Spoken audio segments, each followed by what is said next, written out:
I think the ADA's recent statement on warning against adding fluoridated water to baby formula is a watershed decision. The American Dental Association has finally done what it should have done years ago, and that is to tell parents not to use fluoridated tap water to make up formula.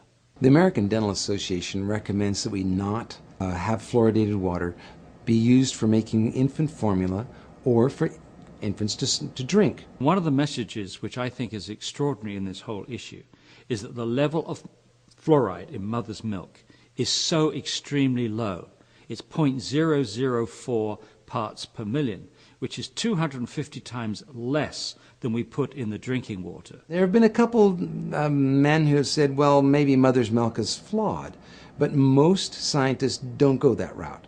They say mother's milk seems to be the best we have, the best we know of, and if it's low in fluoride, maybe that's what we should have for infants, is low fluoride. Nature has devised a system for keeping fluoride away from the infant, and we're circumventing that by putting fluoride into drinking water.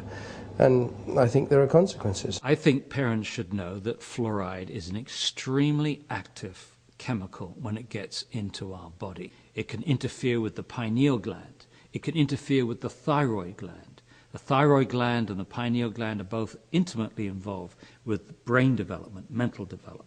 A real concern with young kids, especially with newborn infants, is that the blood-brain barrier is not fully developed at that point. And when children are drinking a formula made with fluoridated drinking water, they're getting a huge an inappropriate dose of fluoride in the developing brain.